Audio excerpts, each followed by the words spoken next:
Welcome to a journey that could change not just your farm, but our entire planet.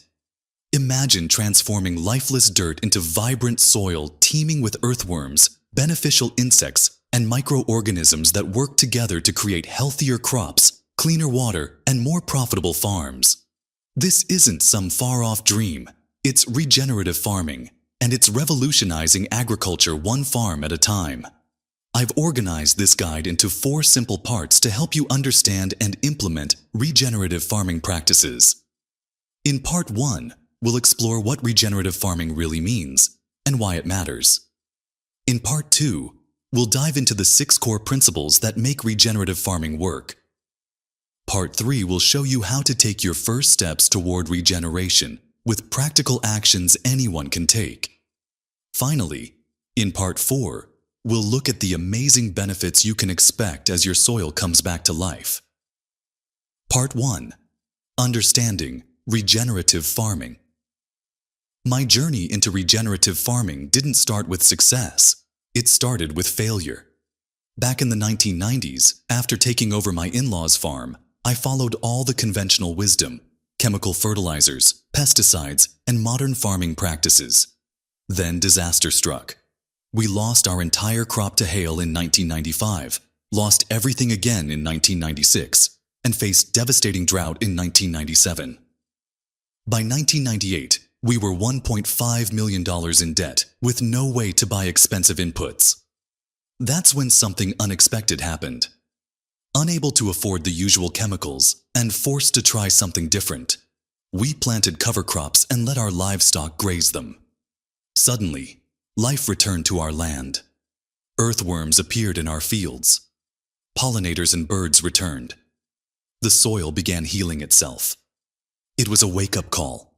What we'd been doing in conventional farming wasn't building soil, it was degrading it. The truth is, most farmland today is severely degraded. About 30 to 75% of the carbon that once lived in our soils now floats in our atmosphere. This degradation leads to climate change, flooding, poor water quality, declining rural communities, and even health problems. The foods we eat today contain just a fraction of the nutrients they once did. Regenerative farming offers a solution. It's not about complicated technology or expensive inputs. It's about farming in harmony with nature to rebuild ecosystem function, starting with the soil and extending to all life above it. It's about creating abundance rather than fighting nature. Part 2. The 6 principles of regenerative farming. So how do we actually practice regenerative farming? It comes down to 6 time-tested ecological principles that anyone can follow. First is context. You need to farm in a way that fits your specific environment. What works in Florida won't work in North Dakota.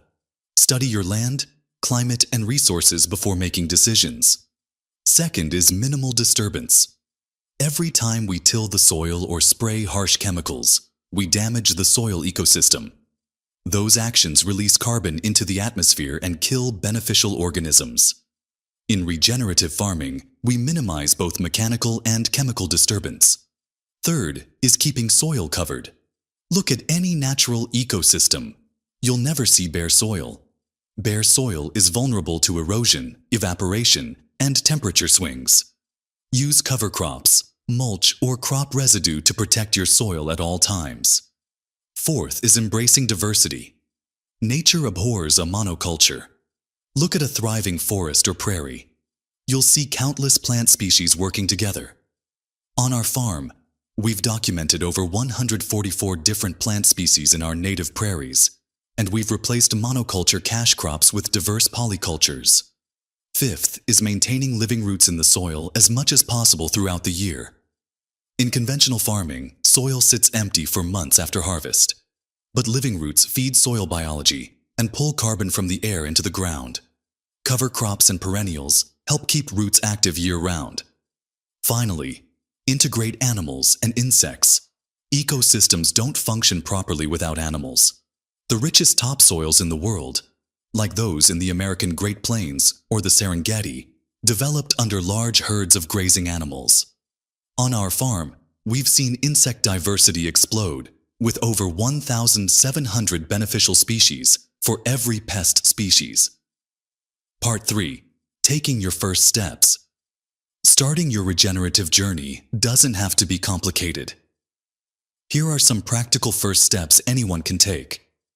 Stop tilling your soil. Every time you turn over the soil, you kill beneficial organisms and release carbon. Consider switching to no-till methods that minimize soil disturbance.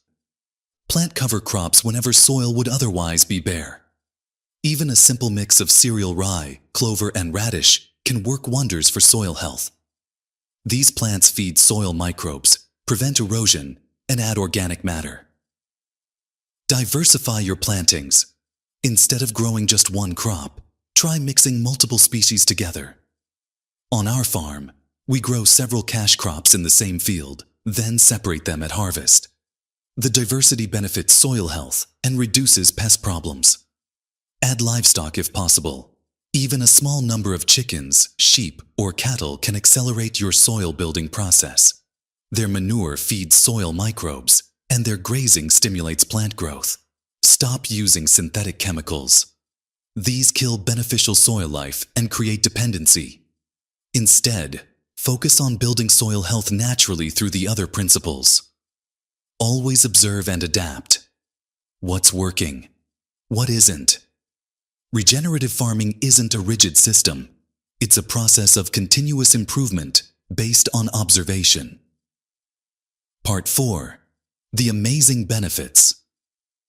What can you expect as your soil regenerates? The benefits are remarkable.